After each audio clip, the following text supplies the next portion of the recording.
Are you feeling lonely? Don't worry. God is with you. नोंथाङा गावखौनो बिराद loneliness हारसिं बेफोरबायदि मोनदांदों नामा? नाथाय जिंगा दासि मानोना फोरबोआ नोंजों लोगोसे दं। माब्लाबा समावहाय जोङो ओरैबायदि मोनदाङो no one understands us, no one cares us. रावबो आंखौ बुजिया, रावबो आंनिखौ खोनासङा। आं मा खालामगोन मा मागोन बेफोरबायदि नों मोनदांनो हागौ। आं हारसिंल' बेफोरबायदि नों मोनदांनो हागौ। नाथाय फोरबोआ नोंजों लोगोसे दं। God's presence is with you always. बेयो नोंजों जेब्लायबो लोगोसे दङ। बेयो नोंखौ नागाराखै।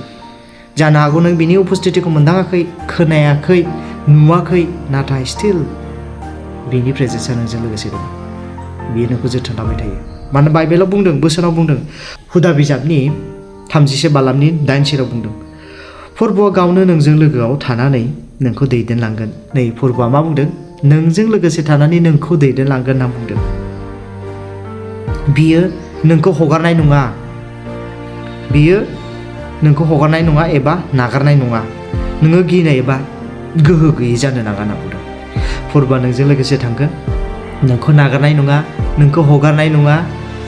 नाथाय मा? नोंजों जेब्लायबो लोगोसे थांफाबाय थागोन, नोंजों लोगोसे थाफागोन। बेनिखायनो नोंहा जेबो गिनांगौनि प्रयजन गैया। फोरबोआ जेब्लायबो लोगोसे थागोन। समावहाय नोंनि आंगो लोगोफ्रा नोंखौ नागारना थांबाय, आंहा राहा गैला, लामा गैला, मा खालामबावगोन? नाथाय फोरबोआ नोंजों जेब्लायबो लोगोसे दङ, नोंखौ नागाराखै। नोंनि लोगोफ्रा नोंखौ नागारनो हागौ, नोंनि क्ल'ज फ्रेन्ड्सफ्रा, नोंनि खाथिनि सोमोन्दो थानाय मानसिफ्रा नोंखौ नागारनो हागौ। नाथाय इसोरा माब्लाबाबो नागारा। बे नोंजों लोगोसे दं। नोंनि दरजाया खोथेनाय बायदि मोनबाय जानो हागौ, दरजा फांथे जानायफोर बायदि मोनबाय जानो हागौ, राहा लामा गैलाफोर बायदि नों मोनदांबाय जानो हागौ। नाथाय इसोरा नोंनि थाखाय गोदान दरजाफोरखौ बेखेवना होगोन। इसोरा जेब्लायबो नोंनि थाखाय दरजाखौ खेवनानै होनानै दङ। बेनिखायनो नोंथाङा जिंगा दासि। Always God is with you, my friends. बेनिखायनो मा खालाम? नों गाव गसंख्रा, lift your head, smile again and keep moving forward. गसंख्रांदो नोङो, फोरबोनियाव रंजादो आरो दावगालांदो। मानोना फोरबोआ जेब्लायबो नोंजों लोगोसे थागोन। जाया बे बुहुमखौ, बे मुलुगखौ सोरजिदों, बियो नोंखौ अनो, बियो नोंखौ सायख'बाय। जास्ट बिनियाव फोथाय, बिनियाव भरसा लाखि, नोंखौ जेब्लायबो दैदेनलांबाय। God bless you all. Thank you.